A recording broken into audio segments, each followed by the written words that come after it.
across a story that just um, feels fundamentally off. Yeah. Like something skipped a beat in reality. Oh, absolutely. Those are the ones that stick with you, the ones that kind of rattle the cage of what you think is possible. Exactly. And we've got one today that's, well, it's deeply unsettling. It comes from a CMPD officer, a report about an encounter that just goes completely off the rails. Right, the kind of thing that defies easy explanation. Where does it start? Okay, so picture this. It's late, just after 2 a.m. West Charlotte.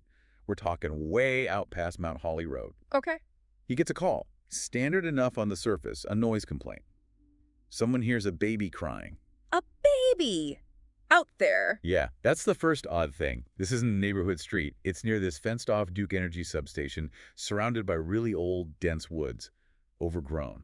Definitely not the first place you'd think to find an infant. Not at all. So his first thought, naturally, is concern. Maybe a baby's been abandoned or someone's in trouble out there. That protective instinct kicks in. Sure, that sound triggers something deep, doesn't it? That immediate must-help response. Totally. But he's also thinking, okay, what else makes sounds like that out here? He's got experience. Yeah. He mentions foxes. They can sound pretty eerie. Uh-huh. They can. Dumped cats, maybe even a bobcat. He apparently worked the Lake Norman side before, so he's heard some strange animal calls. He's trying to rationalize it. Trying to fit it into a known box. Makes sense. It's how we process the unexpected, find a category for it. But this is where it starts getting really weird. Protocol probably says, wait for backup. Usually, yeah. Especially going into dark woods alone. He doesn't. He goes in by himself, walks for about 15 minutes, straight into this trackless woods, no path, just pushing through brush. Okay, already a bit risky. And then he notices something else. The air changes. He says the temperature just drops. Noticeably colder than it should be for April in Carolina. Like an unnatural chill. Huh. That detail comes up a lot in these kinds of accounts, doesn't it? Sudden cold spots. It does. He doesn't dwell on why, just that it felt wrong. And then he hears the cry again. Closer now? Yeah. Soft, weak. He says it sounded exactly like a newborn. Even specifically reminded him of his own daughter when she was tiny. Oh, wow. That personal connection makes it even more intense. But then he notices the pattern. It's repeating, wah, pause, wah. Same pitch, same rhythm, over and over, almost like a recording. Mechanical, not like a real distressed baby, which would vary, right? Pitch, volume. Exactly. The human quality, the distress, it felt absent, just this repeating sound. Okay, that's genuinely creepy. So what does he do? Gets his flashlight out, pushes a bit deeper towards the sound, and that's when he sees them. Eyes. Lots of eyes, reflecting the beam back at him from the darkness. Oh, man. Animals? Animals, yes. A whole herd of deer steps out silently into the beam. Yeah. But they're not normal deer. How so? They're pure white. Albinos. Albinos. Maybe 20 of them. Yeah. And they have these unsettling red eyes. 20 albino deer. That's incredibly rare. Statistically improbable, even. And their antlers, he described them as looking like coral. Twisted and strange. They just stand there, completely silent, blocking his way forward. Still. Just staring at him. The silence must have been deafening after the crying. Yeah. And their appearance, he said, was just deeply wrong. He used the phrase, stitched together wrong. Stitched together wrong? What does that even mean? Like they were too tall, their joints seemed too low on their legs, bent at weird angles. He specifically mentioned one whose legs looked like they were bent backward. Okay, now we're way past just rare. That sounds physically impossible. Almost like something imitating a deer but getting it wrong. That's the feeling he got. Yeah. Something fundamentally unnatural about their very structure. Could it have been fear? Perception altered by stress? Maybe. But he seemed pretty clear on the details. And then comes the absolute kicker. The source of the crying. Yeah. Where was it coming from? He sees this smaller deer in the middle of the group. No antlers, so maybe a doe. It opens its mouth. The deer. Yeah. Opens its mouth. In this way, he said, just look completely unnatural for a deer. And out comes the sound. Wah. Right. Wah. The baby cry. From the deer's mouth. Oh, that breaks everything, doesn't it? Biology, physics, everything. He said he felt his blood run cold, just standing there watching this impossible thing happen. I can only imagine. The mechanical sound makes even more sense now if it's coming from that. And then, as quickly and silently as they appeared, they just turn. All together, like they're connected, and they walk back into the dark woods. Silently.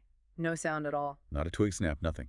They just melt back into the trees and vanish. Mm-hmm. And the moment they're gone, the crying just stops. Cuts off instantly. Silence. Wow. coordinated, silent, like they were never really there, almost. He gets back to his car, obviously completely freaked out, tries the radio, nothing. No signal at all until he's driven nearly 5 miles away from that spot. Radio silence, too, adding another layer of weirdness. So the next morning, he goes back, brings animal control this time. They do a proper search of the area where he saw them. And find anything. Tracks. Fur. Nothing. No sign of a large herd of deer having been there at all. No tracks, no droppings, no white fur caught on branches. It's like it didn't happen. Except. There's always an except in these stories. Except for one tiny thing they found in the brush, right where the deer had been standing. A single, small, human milk tooth. A baby tooth. A human tooth. Okay, how does that fit in? Does it connect back to the baby cry somehow? Was it old, new? No idea how long it had been there.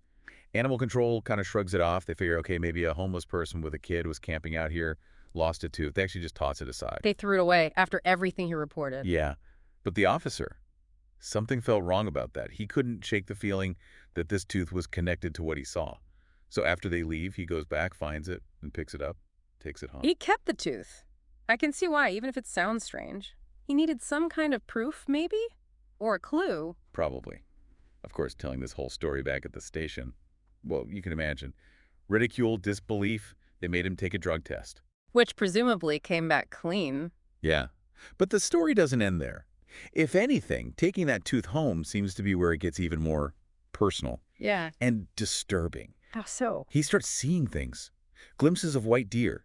In his yard at night, sometimes one will dart across the road when he's on patrol, in places deer usually aren't. So it's not just a one-off encounter anymore. It's like they're still around him. Seems like it. Yeah. And the crying starts again. He starts hearing babies crying. Sometimes from the woods near his house.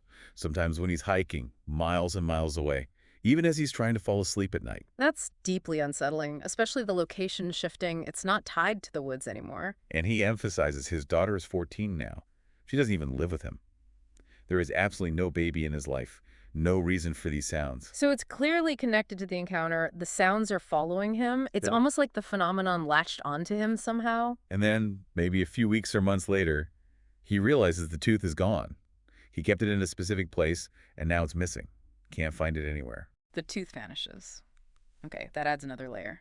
Did it disappear before the sightings escalated or after? The timing isn't totally clear, but the disappearance feels significant. Which brings us pretty much up to the present moment for him. This is the really terrifying part. Go on. He's at home. He's got security cameras set up around his property now, maybe because of the glimpses he's been catching. He checks the feed. Is there something there? There is. There's a white deer standing in his yard, right there on camera. Oh, God. Back again. Right on his property this time. That's a major escalation. But it's not just standing there. This is the part that, honestly, it makes my skin crawl just recounting it. The deer starts making noise. Is it crying again? No, not crying. It starts screaming, yelling, cursing, viciously. The deer is cursing. Yes, but the voice, it's not a baby's cry. It's not some animalistic screech. It's his voice. The officer's own voice coming out of the deer, screaming obscenities at his house. His own voice mimicking him. No, that's beyond mimicry. That's psychological terror. Using his own voice against him. Exactly. From the innocent mechanical baby cry in the woods to this. His own voice twisted into something hateful, coming from this impossible creature in his yard. I don't even know what to say to that. What kind of phenomenon does that? Is it stealing voices? Is it a projection? Is it tied to the tooth? This is the time cabinet. After dark. Welcome to the call you don't want to answer. It leaves you reeling, doesn't it? What could possibly explain something like this? What does it suggest about, I don't know, the boundaries of what's real? And how trauma, or maybe something else entirely, can echo in ways we can't even begin to comprehend? That's the question, isn't it? What happens when reality breaks down so completely? And what follows you back from the other side? Makes you wonder what that call would sound like if it came for you.